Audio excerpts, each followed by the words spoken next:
Altered states of consciousness is what Nikola Tesla tapped into when he ideated his inventions. It is what Thomas Edison did when he came up with 2,300 patents. It's what many CEOs in Silicon Valley are doing right now, behind the curtain.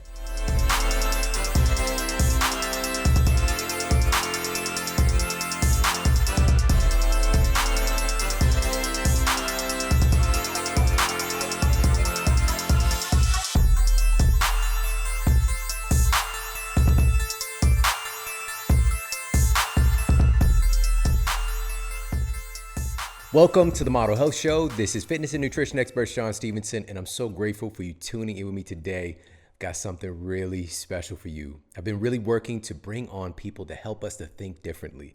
Right now we're dealing with a very strange and evolving, constantly changing world. And so we need to think differently within our own lives and within the construct of our communities and our society at large, and how we can overcome these challenges and solve these problems. And I always think about the quote from Albert Einstein that we cannot solve a problem from the same level of thinking that created the problem, and that's what we often try to do. We try to stay the same person and figure out the problems in our lives, when usually these challenges are there to qualify us for higher levels of being, qualify us for the next level. But we have to embrace that. We have to embrace that challenge.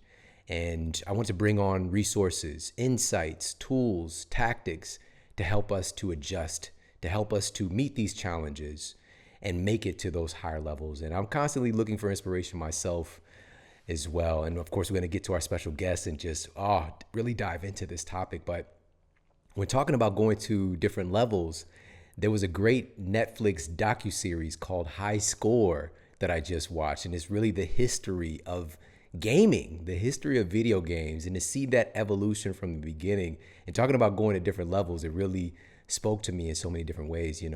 Going back to the 80s, my Uncle Leroy, I was just a tyke. I was a tiny one. My Uncle Leroy had an Atari, and it was just that one stick and that one button. That's what you got. And I think it was like Pitfall or something like that, and like Pong, these little very we can call it, quote, primitive versions of video games to see where it's evolved to today. But you see the inception of that. And even what came before that, what came before Atari, and some of those history lessons, some of those things are really going to trip you out because there's stories that you've never heard before, like the certain people that were involved. Because I think we have a certain idea of what a gamer or a game designer might look like or be like. And it's such a diverse array of people and ideas that came together to create it. But for me in my life, as things evolved and Nintendo hit, now, first of all, we didn't have a lot of money. So we didn't get it when it came out. We usually got it, like, say it comes out for Christmas, we'll get it. We'll like have Christmas in July or something, like we'll come home, all of a sudden we'll have it. Maybe the tax refund check came in and we got the Nintendo. But that was a bonding experience for me. That's my earliest memories. That was the first time that I spent time with my stepfather, who was really kind of that father figure in my household once I moved back in from my, living with my grandmother to moving back in with my mother and my stepfather. And, so playing video games was a time for us to connect, so if people don't understand the visceral nature of gaming, it has so many different meanings for different people. And so we play these different video games. And, one of the first ones that I can remember, of course, like playing baseball, and it had those little sound effects like as the pitch is coming in. But then he got Mike Tyson's Punch Out. Are you kidding me? Soda Popinski? But your average Joe going through fighting Don Flamingo. And of course, once you get to Iron Mike, it's just so epic. And the game is all about patterns, right? In life, there's so many similarities. You figure out these patterns. You're able to recognize that, this thing, I've seen something similar to this, and you make the adjustment. You figure out that pattern, you crack the code, then you go to the next level. And so if you get a chance to check out the documentary on Netflix, again, it's called High Score, and it takes us through that evolution. And, even going from that to the Sega Genesis, Sonic the Hedgehog, and then getting up to the Super Nintendo. And you know what's so crazy? I just spent time with undefeated world champion Layla Ali and her husband, Curtis Conway, who played for like 12 years in the NFL. And when he came out the gate, he was just killing it. And this was when I was in high school. And on Super Tecmo Bowl, it was a Super Nintendo, I used to draft and get Curtis Conway on my team. And then he's the homie now. He's a friend of mine now. It's so weird. But these are the things that are kind of integrated into our culture, and it can provide a sense of inspiration, if we're looking for it. So there's so many cool things. Just where are we investing our time and attention? Where are we coming up with creative ideas? And so I love to be around people and ideas and places that stimulate creativity. And it's something we've been talking about as well, because I think right now we need to get creative. We need to tap into human potential.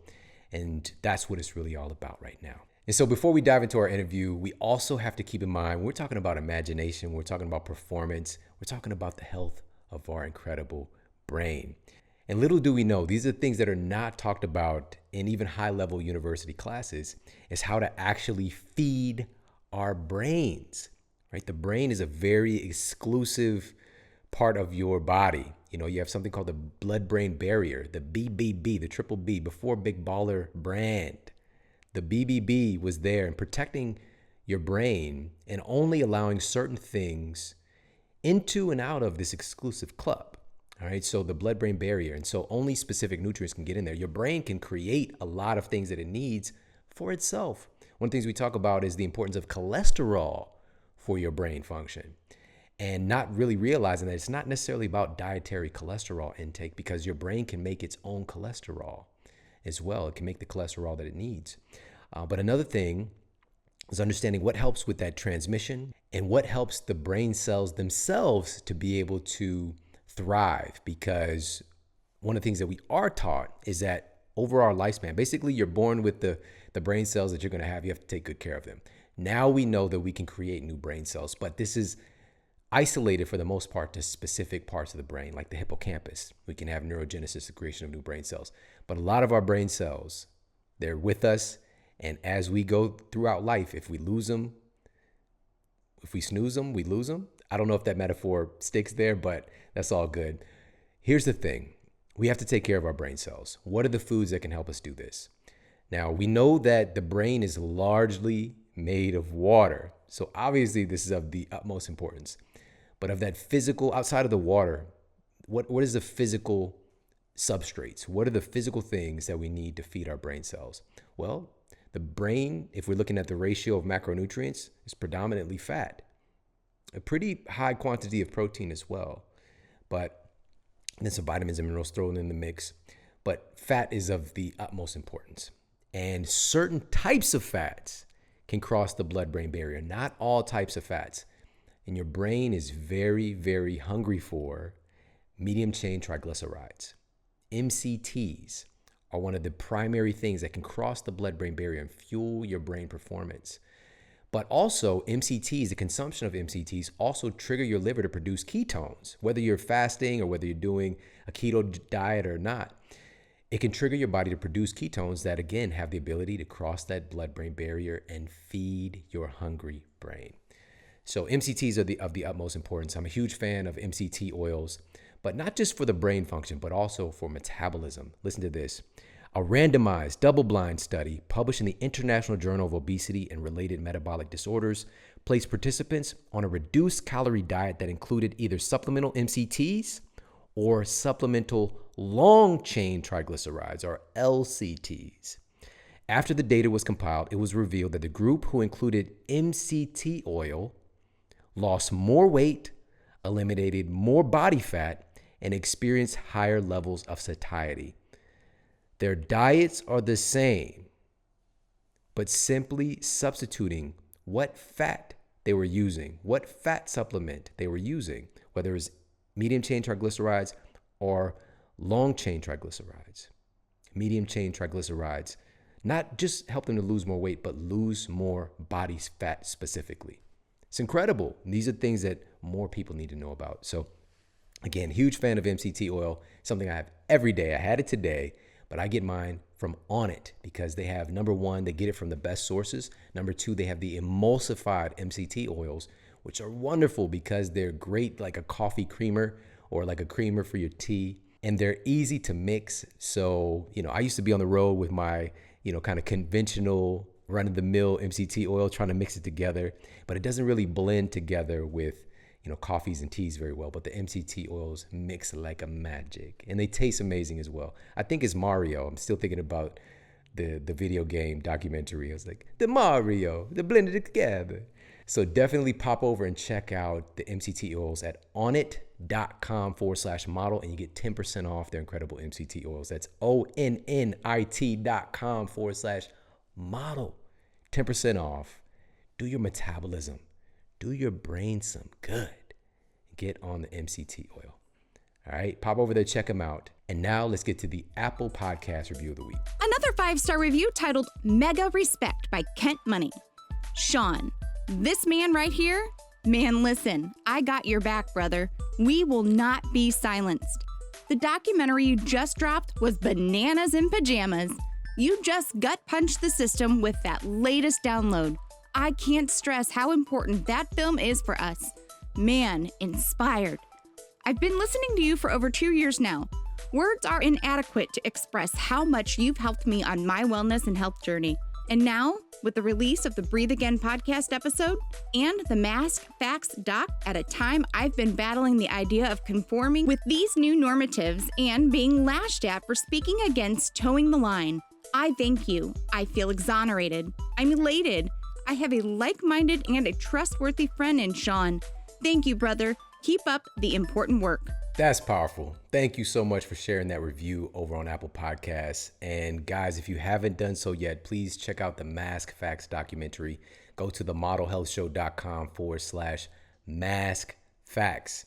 And you can check out the documentary itself, and all the studies are there. And also, it just added a brand new complimentary video to help you to arm yourself against small-minded cognitive biases and be able to look through studies and kind of see through my eyes and be able to read between the lines, to be able to make sense of a lot of kind of complicated jargon that are put into a lot of, quote, scholarly studies, and just to make sense of all this stuff. And not only that, what can we do and take this into our lives, and what tangibility, so that we can help to truly uplift ourselves and our families and our communities, because that's what we really need. And oftentimes right now, there's so much misinformation.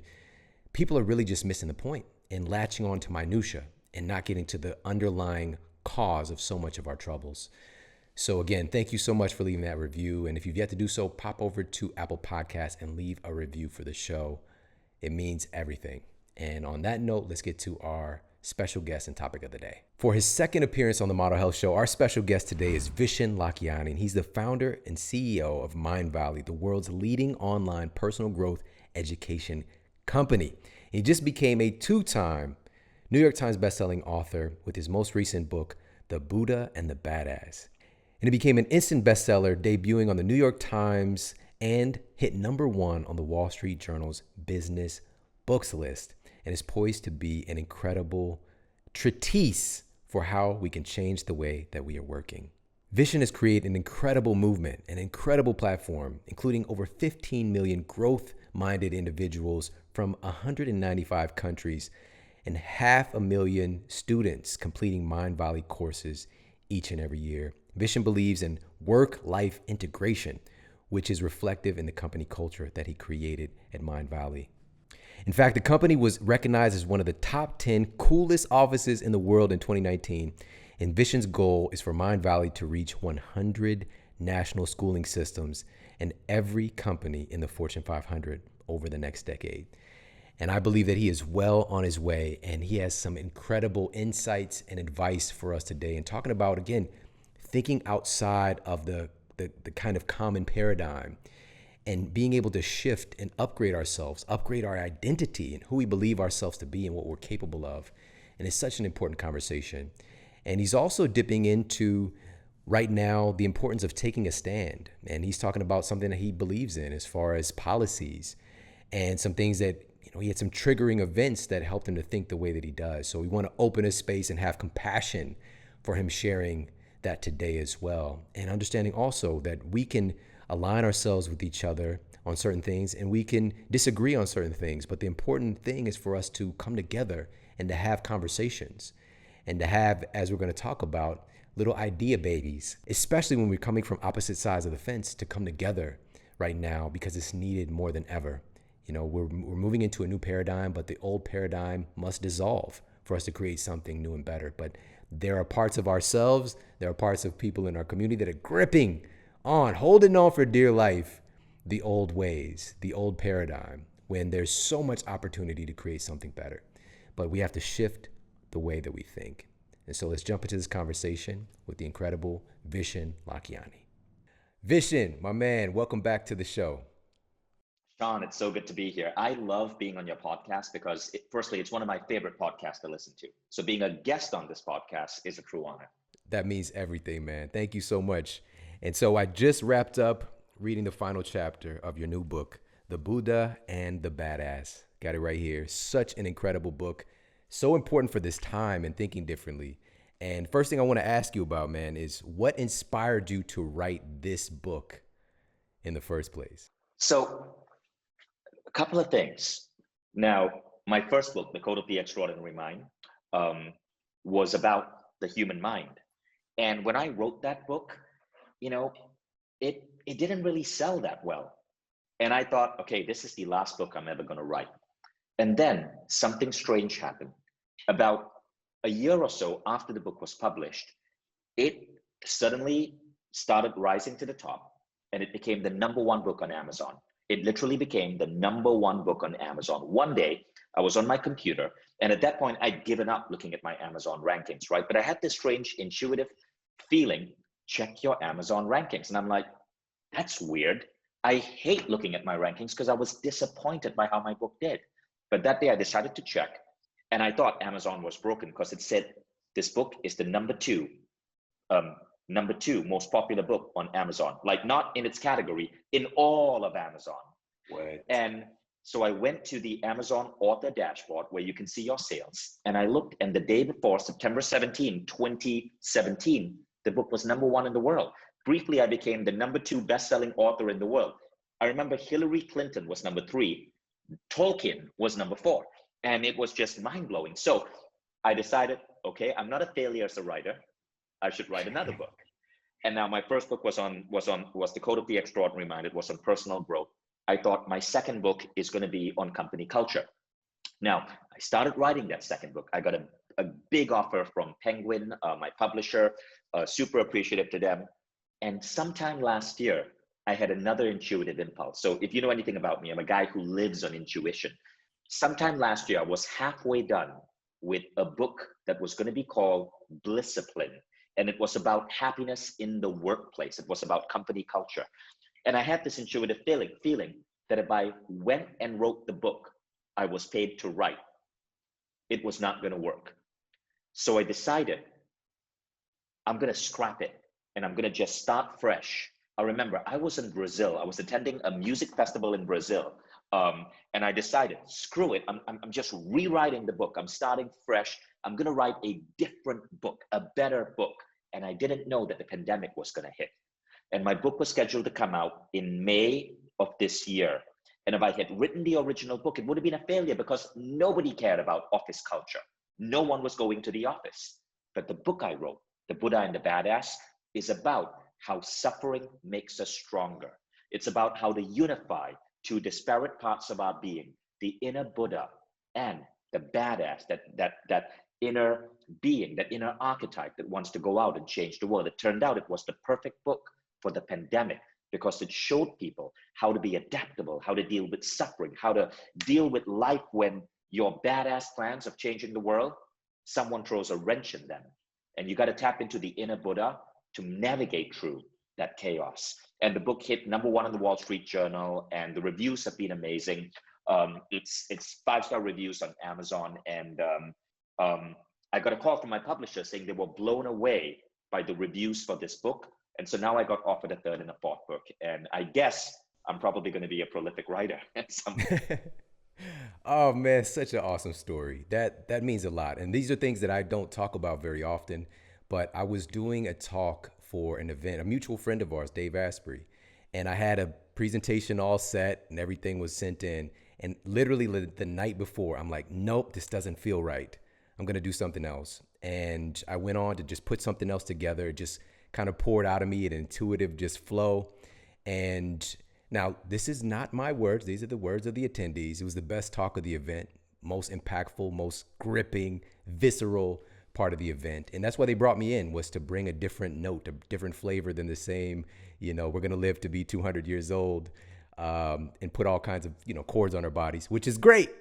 But like, why? Why are we here? Why are we doing this kind of message? And so I'm a big believer in that, because even for my very analytical scientific mind, I'm just going to throw this out to you. For me, when I heard the definition of intuition being advanced pattern recognition, that gave me a little bit more of an inroads to be, it's kind of like I can see, like I've seen something similar to this, but it doesn't necessarily mean that you've seen it in the quote real world either. You know what I mean? And so within the context of the book, you're kind of blending that together, the real tangibility of the work, the ideas of work, with that intuitive importance. But one of the most powerful things that I want to ask you about right now is you also highlight our broken education system. And this is something else that I talk a lot about. And can you talk a little bit about that, why you brought that up, and some of the big messages that you're sharing in the book? Okay, so firstly, your followers are avid biohackers, okay? Now, I disagree with you, Shawn. Intuition is not just advanced pattern recognition. Intuition is something beyond just our brain. I believe that our thinking, our faculties of cognition do not just stop with gray matter. It extends beyond us. And we don't fully understand how it works, but we know that human beings are able to perceive information outside just what is coming in through sensory input. It's more than just pattern recognition. For example, there was a famous test at the University of Edinburgh called the Gansfield test experiments. So they would take people and they would put people in sensory deprivation chambers. So these were, and I'm sure you've heard of a sensory deprivation chamber. It's very popular. Dave Asprey has one at his biohacking facility in Santa Monica, Upgrade Labs. And so you sit in this chamber and there's no sound, there's no light, you're super relaxed, and you are a receiver. Now there's a sender, another fellow human being in a separate room, and that sender is shown one of four pictures, okay, on a giant monitor. The picture could be horses running through water. It could be a picture of destruction in World War II. It could be the London Bridge. It could be the jungles of Thailand. Now the receiver is told to transmit that picture to the sender, and the sender is then woken up from his sensory deprivation chamber, where he's in a relaxed state called the alpha or theta level of mind. More on that later. It's altered states. And the sender is shown four pictures and said, which picture do you think we showed the receiver? Okay, now, Matt, probability-wise, what do you think were the odds of the senders guessing the correct picture? Maybe four pictures. They had four pictures. So 25%? Exactly. But in actuality, it was 33% over hundreds and hundreds and hundreds of test subjects. 33%. Now, 33% defies the laws of probability. 33% means that the odds of intuition being real are about 1 billion to 1 in favor of intuition. But notice, they were not correct 80 or 90%. So when people say, oh, intuition isn't real, they think that intuition means you have to be correct 80 or 90%. That's not the case. Intuition is a tiny correction. In this case, it was 25 to 33. That's a bonus 8%. But think about it. If you were picking stocks, if you were starting a company, if you were ideating a new product, if you could increase your accuracy by that extra, those extra percentage points, that's a huge advantage. Now, just in this opening dialogue, I shared 2 instances of intuition. I had a gut feeling to check my Amazon rankings, and boom, the book had become the #1 book in the world. A few years later, I had a gut feeling to change a book. I literally put in hundreds of hours writing a book, and I decided to scrap my work because I had this gut feeling that it was going to be a failure. I didn't know that the pandemic was going to hit. I rewrote a new book, which became #1 in the Wall Street Journal. That is intuition. Now, we don't learn that because the education system is messed up and broken. I want to bring up a quote for you. So behind me, you should see this quote by Ken Wilber. Let me make it full screen. And let me just make myself disappear for a while so I can read you that quote. This is by Ken Wilber. Ken Wilber is America's most prominent philosopher. He has an IQ of 175. He's the founder of integral theory. He's been quoted by President Bill Clinton. He's been quoted by Kermit the Frog. His ideas have been used in politics, government, science, technology, philosophy. He is America's most widely translated philosopher. Now, this is what Ken told me in an interview I did with him, much like you're doing an interview with me right now. He said, humanity is flying way under its full potential simply because we do not educate for the whole or complete human being. We educate just a small part, a slice, a fragment of just what's possible for us. Because according to the great wisdom traditions around the world, not only do humans possess typical states of consciousness like waking, dreaming, deep sleep, they also possess profound high states of consciousness like enlightenment or awakening. And none of the education systems teach any of these. Now, all of these factors I've mentioned, none of these are rare, isolated, esoteric, far out, strange, or occult. They are all some of the very most basic and most fundamental potentials of human beings everywhere. They are simply human 101. Yet we don't educate human 101. We educate something like human 1/10. So yes, I firmly believe that we can bring about health on this planet for the planet and for all humans on it if we started educating for the whole person with all their fundamental potentials and capacities and skills and stopped this fragmented, partial, broken system we have right now. Now, what is Ken talking about? He's talking about altered states of consciousness. Altered states of consciousness are when you go into these different realms: alpha, theta, delta, gamma. Altered states of consciousness is what Nikola Tesla tapped into when he ideated his inventions. It is what Thomas Edison did when he came up with 2,300 patents. It's what many CEOs in Silicon Valley are doing right now behind the curtain. One CEO told me any CEO, and by the way, the guy whose quote I'm about to share, he built a $600 million in sales company, okay? This is John Butcher, founder of Precious Moments.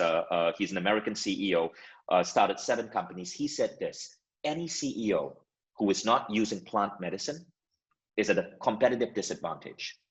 Now, what is going on? What's going on with the Gansfield test experiments when you're in a sensory deprivation chamber? What's going on when you're using plant medicine? You're accessing altered states, exactly like what Ken Wilber is talking about. Yet we don't teach it. And so people think it's rubbish. We were talking about Dave Asprey, a mutual friend. I love Dave. Dave and I train at Dave's 40 Years of Zen Meditation Institute, which uses cutting edge technology to put you in altered states. Today, that's public. Everybody knows about 40 Years of Zen. But in 2016, when I got on Dave's podcast and I spoke about intuition, it caused a controversy.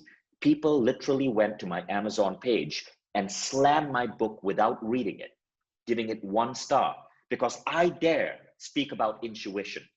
In 2017, Dave came out and he's like, dude, I meditate with Vishen.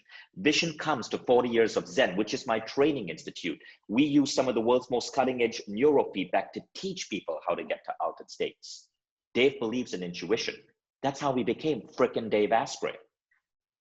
What I'm trying to do, Shawn, is to stop this bull division that says that intuition isn't real. Mark my words, it's your children 10 years from now will be learning intuition in school. Companies will be teaching intuition. This year, Mindvalley launched multiple programs. Our #1 program in history, which was launched in May this year, was a program on tapping into altered states for intuition. It's incredible. It's incredible. It's not pattern recognition. Just because we cannot understand something doesn't mean it doesn't exist. Perfect. I was literally about to say that same statement. That's so powerful, so true. And what's so remarkable is that we have some data for those data-driven people to see, like, wow, this is something interesting. We need to look into this more and not neglect that it exists.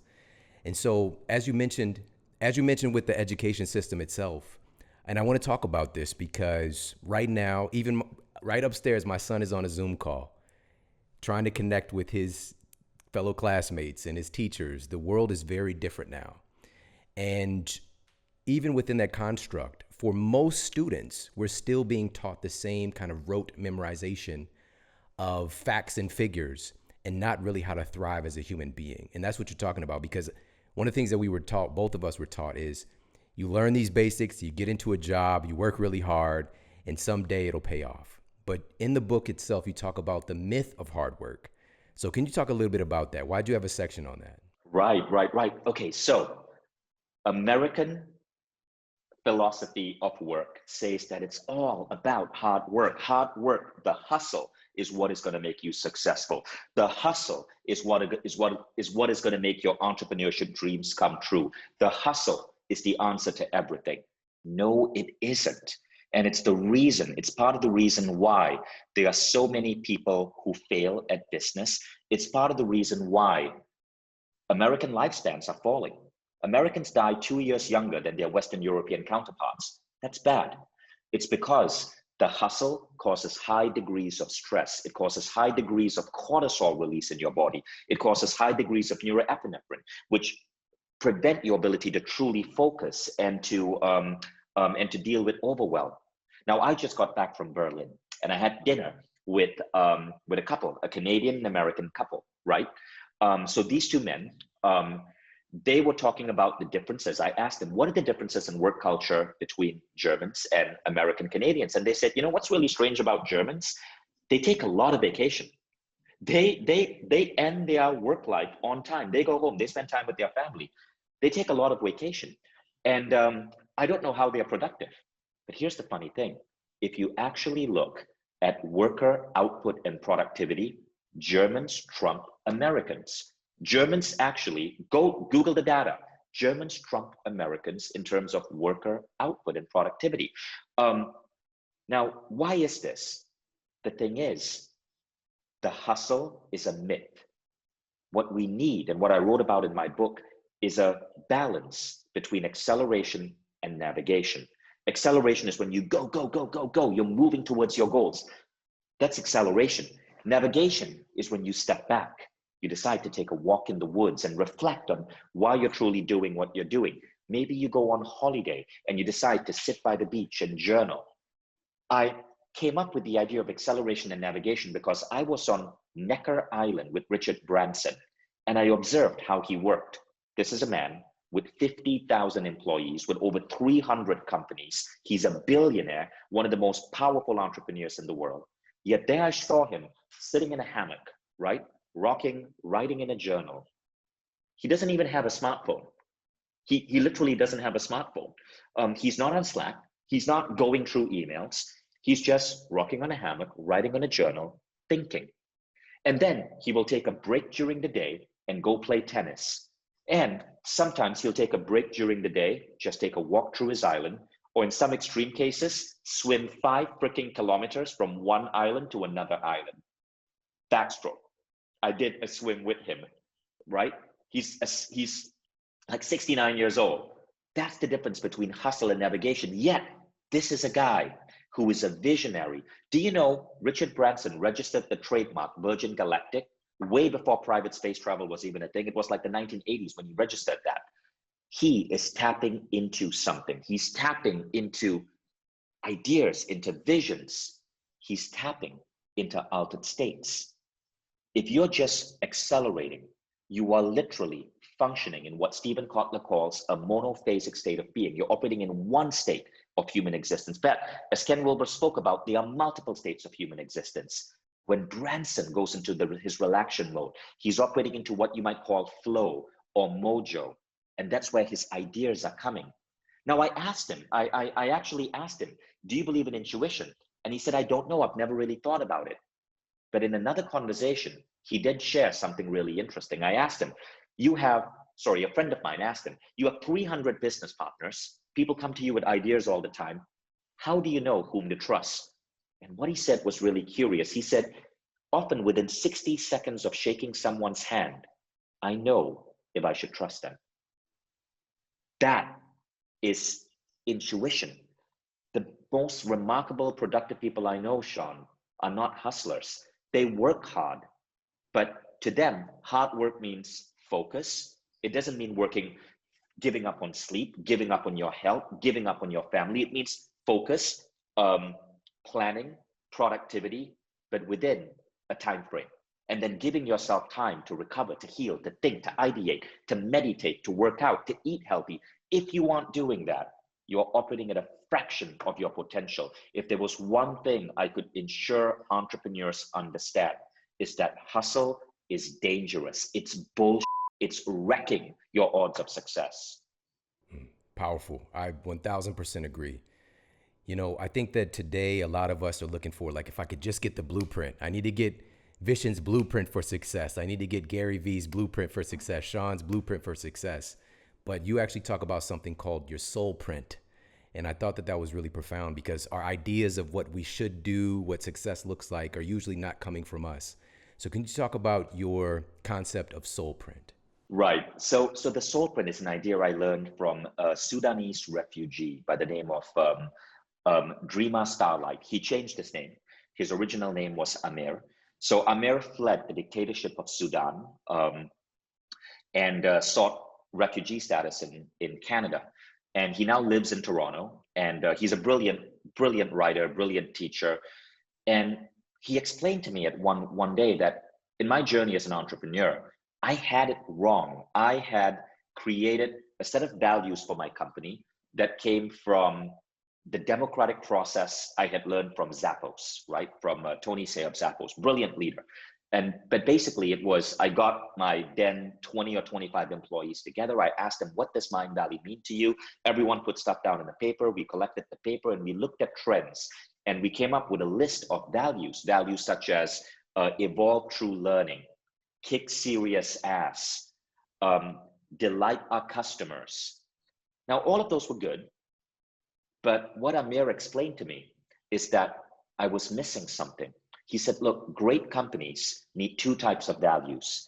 They need the Constitution and they need the laws of Congress. The Constitution is that foundational value that comes from the founder, hence the word foundational. And he said, Vishen, what are your values and why on earth are your values not infused in Mindvalley? He said, this democratic process you did is. He said, no, the democratic process you did is subservient to the foundational values. You first need to understand what are Vishen's values, infuse that in your company, and then do your democratic process and create like a code of operations or a employee value code, and that's fine. But that's going to change, just like the laws of Congress change. But the Constitution, you don't touch that. The Constitution is the foundation of the country. The foundational values are the values that come from the founder. So he took me through an exercise, and it was really interesting. And I wrote about this in chapter 1 of The Buddha and the Badass. He said, your values come often from your suffering, the biggest pain in your life, and the biggest peaks in your life. And so he took me through an exercise, and I replicate the exercise in the book for anyone who's interested, to discover your pain. Now, and this is a really, really interesting thing. Your pain, your suffering are often the breadcrumbs to your values. Maybe you were abused as a child, and that put in you the value of compassion and kindness to all. It's really your soul's way of saying, screw that. I went through so much suffering, I will fight so other people don't suffer as much. Maybe your suffering was that you were discriminated because of your race or your gender. And you decide, I will fight against racism. I will fight against misogyny. And you decide that you want to infuse that in your company. You want to create the most diverse company X in the world, or a company where you ensure, as Branson did, by the way, that 50% of your managers are women. Your suffering are the breadcrumbs to your values. And so Amir took me through an exercise where I had to relive my past pain, not in a dramatic way, but to remember it and to understand what did I learn from that I want to give to the world so other people don't go through that pain. So in my case, one of my values that emerged was unity, because I was living in America, and in 2003, I got added to the bullshit Muslim watch list. I'd lived in America for a decade, but because I was born in a Muslim country, I was added to a watch list. And I had to report to the government every 28 days for fingerprinting and for a mugshot. It was like living on parole. And so I had to leave America because I'm like, screw that. I love America and I'm running an American company, but I cannot live like I'm a freaking criminal because I was born in a Muslim country. What the is that? And you can see it pisses me off. But I moved, so I had to move back to my home country, Malaysia, build my company, Mindvalley in Malaysia. And Mindvalley is an American company, but it's built in Malaysia. And now I live in Estonia because my ex-wife is Estonian. So I live between two countries. But I decided that unity is going to be a value in my company. That unity, that we are going to be one of the most diverse companies of our type. Today, out of our 295 staff members, we have representatives from something like 55 different countries. 55, at our peak it was 60. We are one of the most diverse companies in the world. When Trump announced the new Muslim ban in 2016, and that was shot down because the founders of Google, the founders of Airbnb all protested. We put up videos saying, hey, look, if you are from Sudan or any of those countries and you can't get to America, we'll hire you. We're an American company. We're in Malaysia. We'll give you a visa. Come join us. We got some really good programmers from Iran, from Syria. And so we fight for unity. By the way, Mindvalley does everything it can to steer voters away from Trump because we don't believe in playing by the sidelines. If you are a politician that uses race baiting or disunity to get votes, we will do everything we can as a media company to take away votes. I want a world where no one votes for a freaking racist, where nobody votes for hate mongers, because very often they lack vision and they're going to screw things up as Trump has done with the COVID crisis. So you can see, I tapped into my pain, being on this Muslim watch list, being kicked out of the US. And I don't care if you disagree with me, maybe you follow Trump, that's fine, that's your thing, we all have our rights. But in my company, we do everything to make sure that the racist politicians like Trump, Bolsonaro, I want to put them and their policies in the garbage bin of history. That is infused in the Mindvalley DNA. So Mindvalley is probably the only personal growth company out there that doesn't stand on the sidelines when it comes to this election. I haven't heard much from Tony Robbins or Deepak Chopra or any of the other spiritual teachers, and that's fine. Everybody makes their choice, but we are extremely vocal politically. Yeah, that's powerful. And that's to say that that's how it should be for us to stand up and to represent through our businesses as well. That's incredibly remarkable. But here's the point. When we started standing up, when I took my values and I put them in the company, can you guess what happened? Please tell me. First week, people said, screw you, we're not going to buy from you. How dare you insult the American president? His Muslim watch list is legit. Muslim people are dangerous. I will leave Mindvalley. First week. Can you guess what happened after that?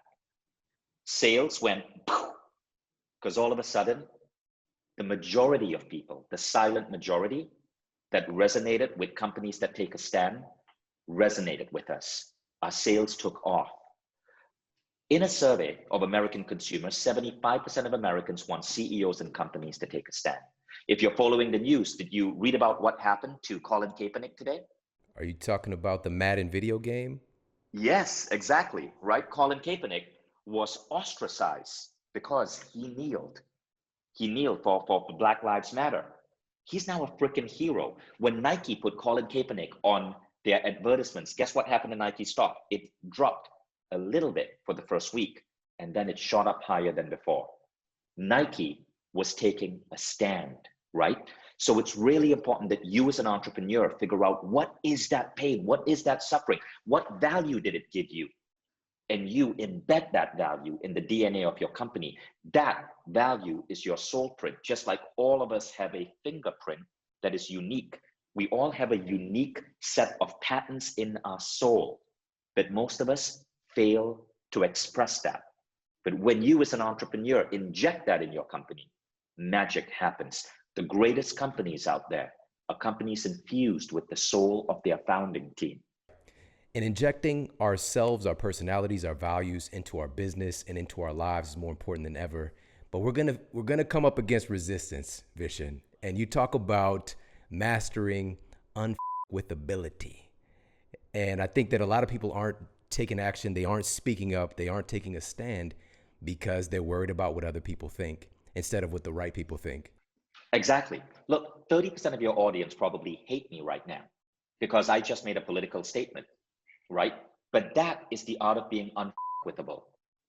Martin Luther King was unquittable. Gandhi was unquittable. They were not afraid to make statements that would bring them enemies because they knew that their statements were elevating human beings to new, higher levels of thinking. Do you know what the definition of leadership is, Shawn? The best definition I've ever heard.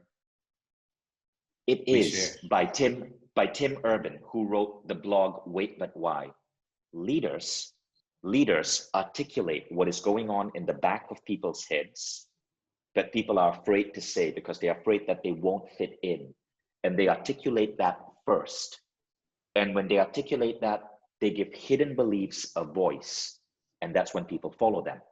When Bill Clinton was asked, did you smoke marijuana? He said, yeah, but I didn't inhale.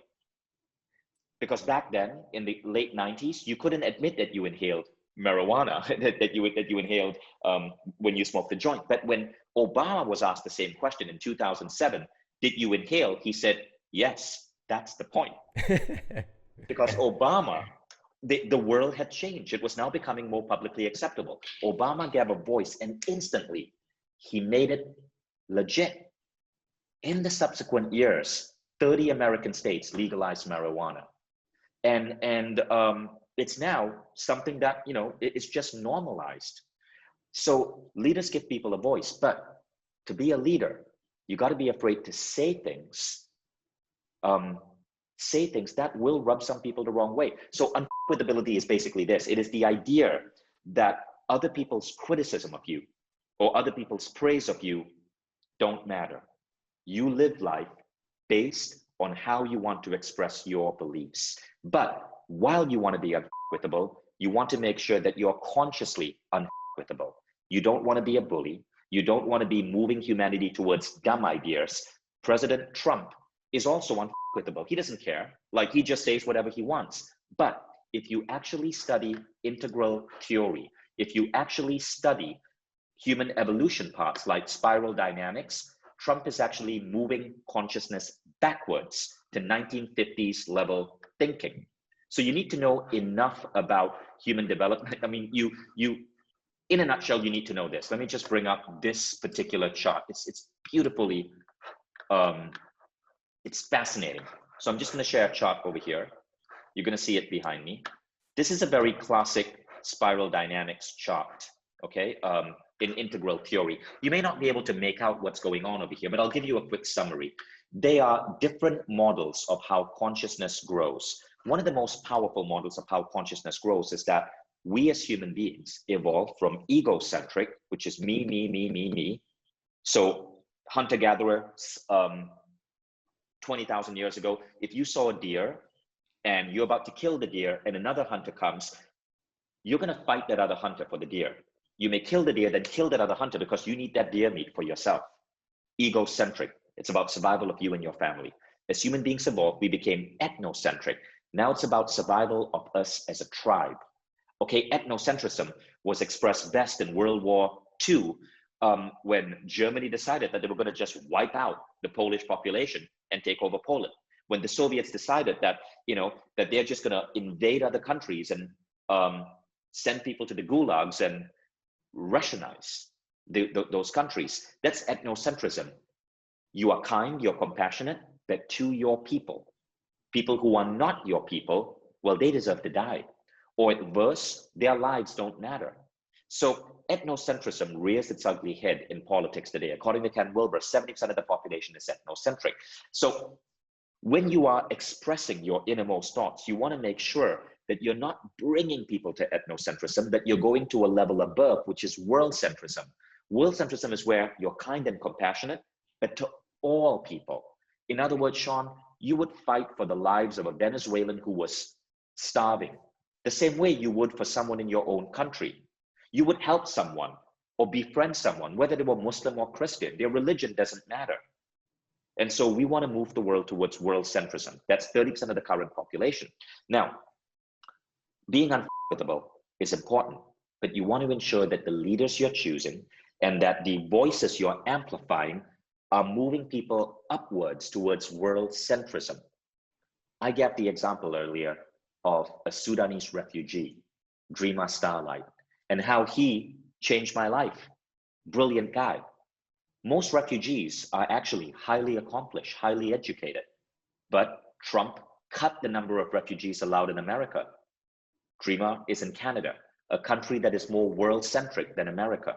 So you want to elevate to the higher levels of the diagram. I'm giving you a simplified version, as you can see in the diagram below. It's actually pretty complex, but you want to make sure that the ideas that you're articulating are moving people towards greater and greater levels of inclusion, love, compassion.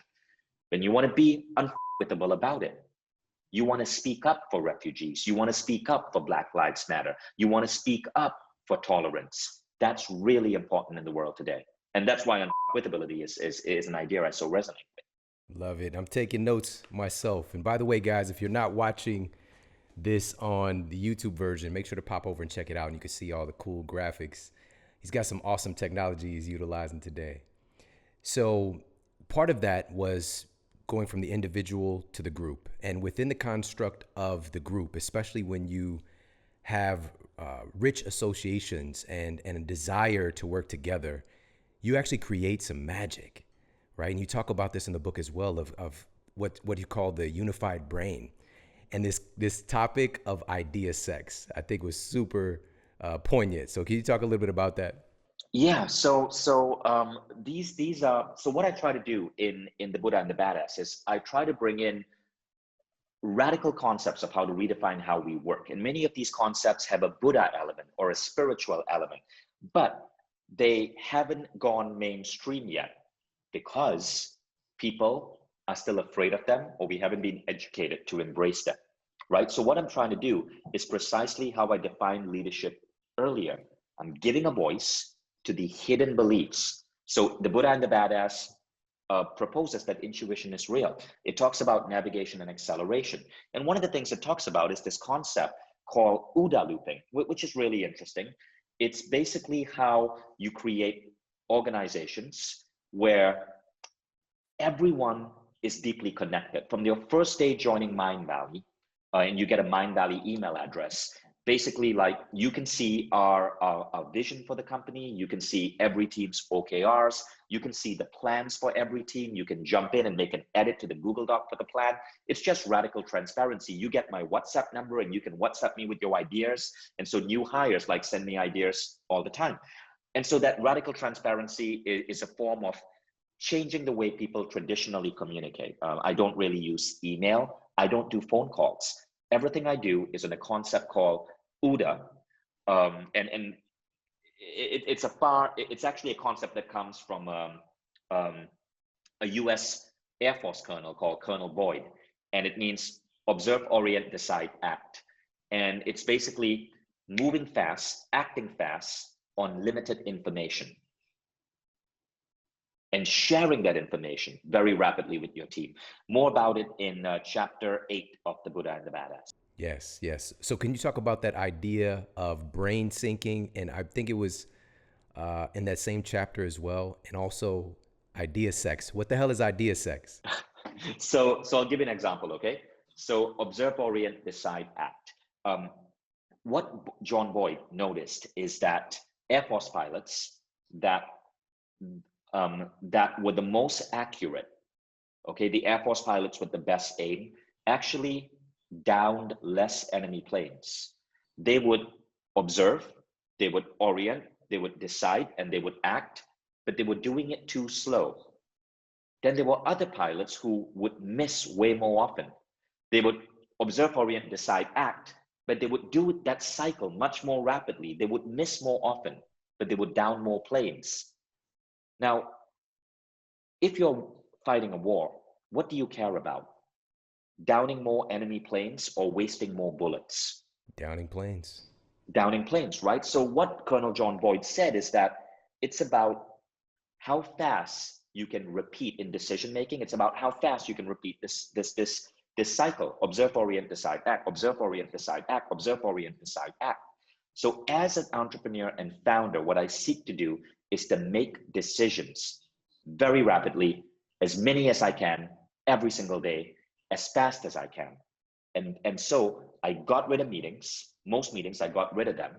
We use Airtable, which is it's a no-code coding software tool to make all our company OKRs, objectives and key results visible to everyone. Everyone orients. And when I get an idea from any team member, it could come in a 2-minute voicemail on WhatsApp.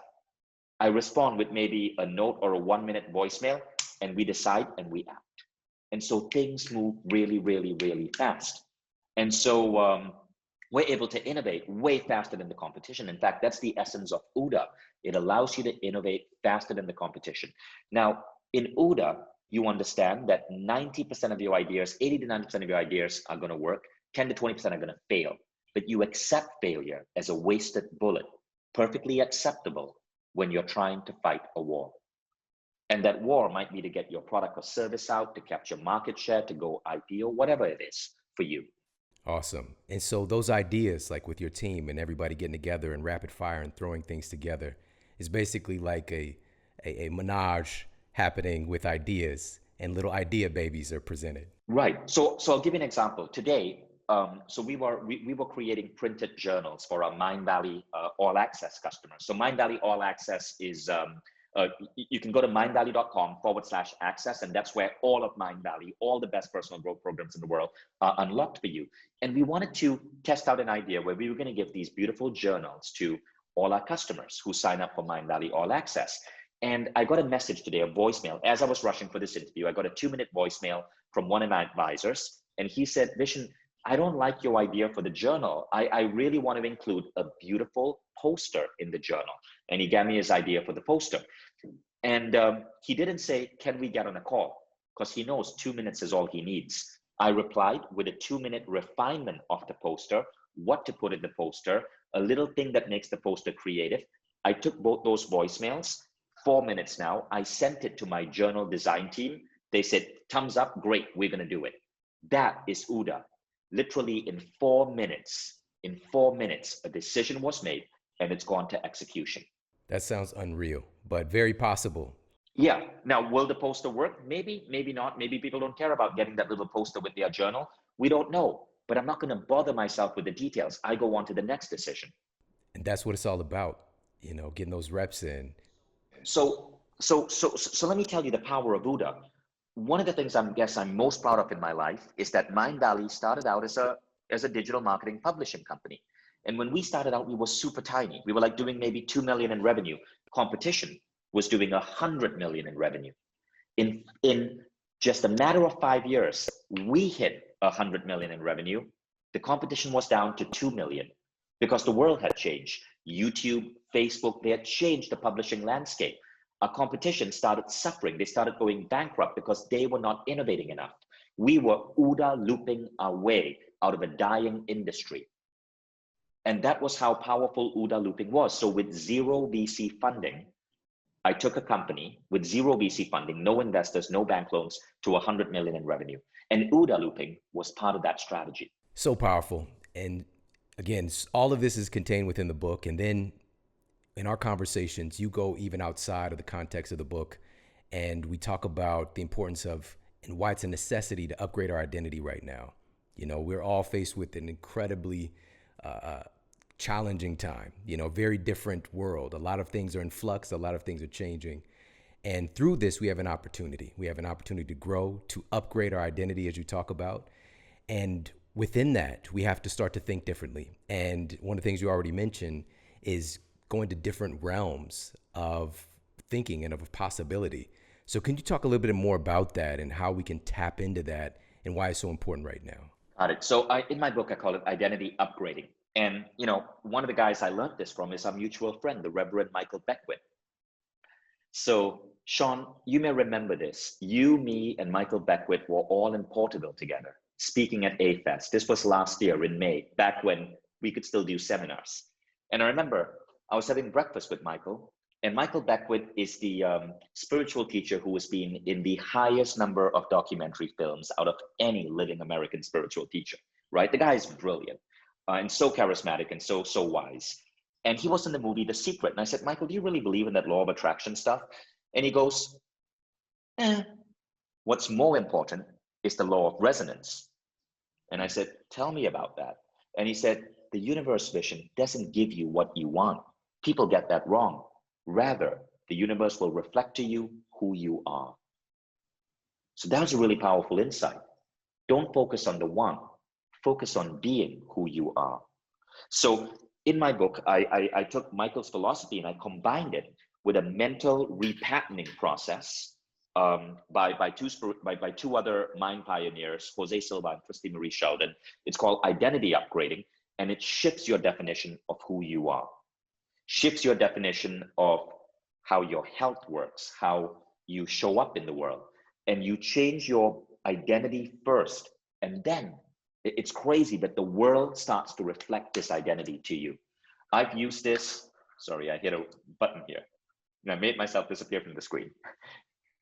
So what happens is you shift your identity first, and the world reflects that identity back to you.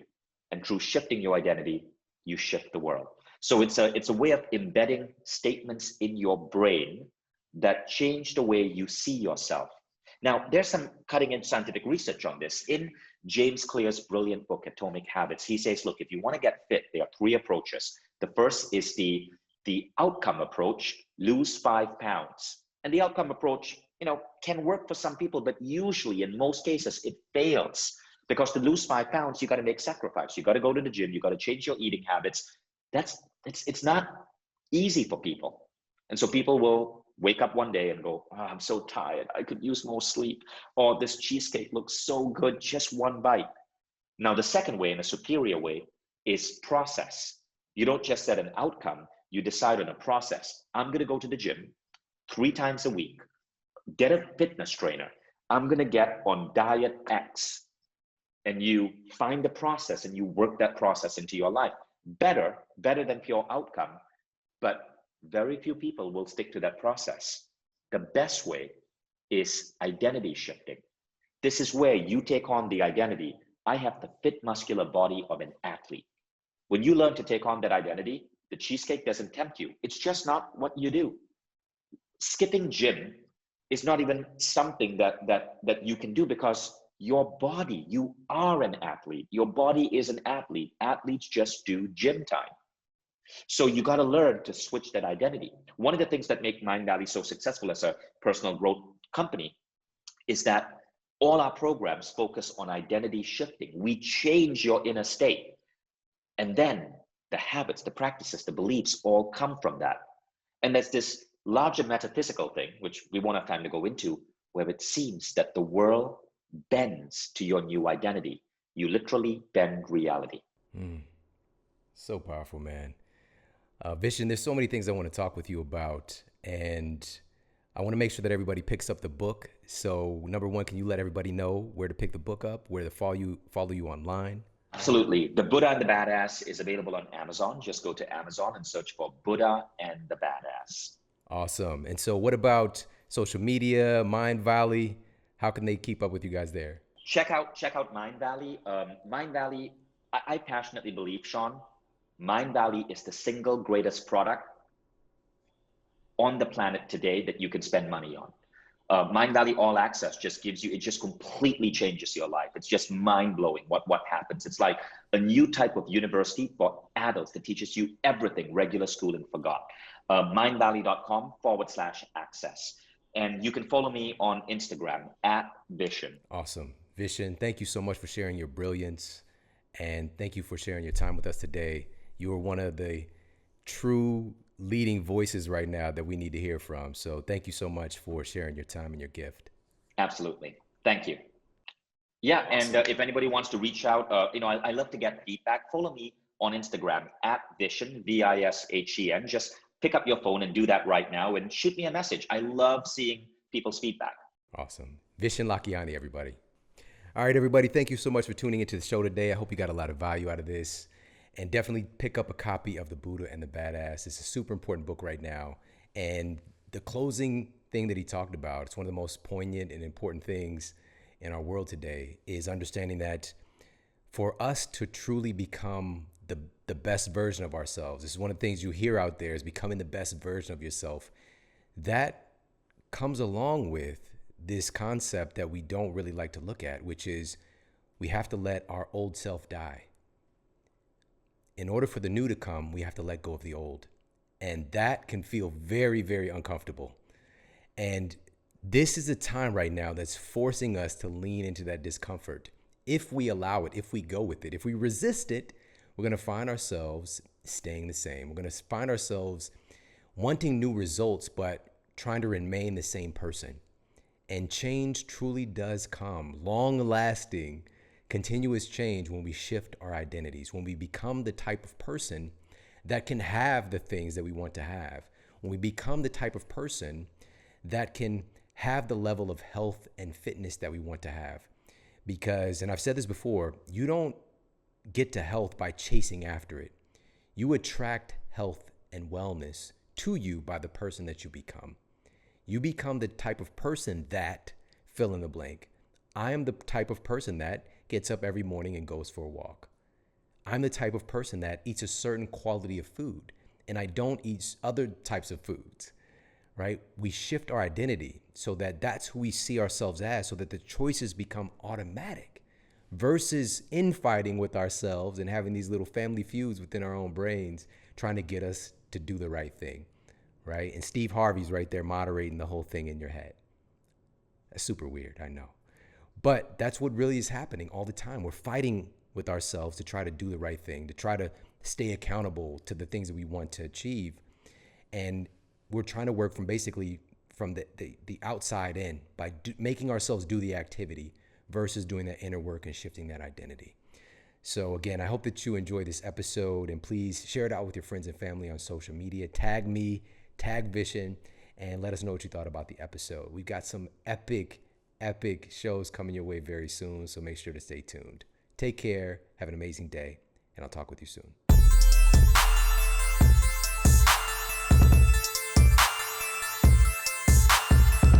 Definitely a connection between the gut and mushrooms. And now in the last few years, tons of research is coming out about that. And pretty much every gut biome expert is now highlighting the importance of not just probiotics, but prebiotics and fungi for a healthy gut biome. And you can test it pretty easily. Yeah.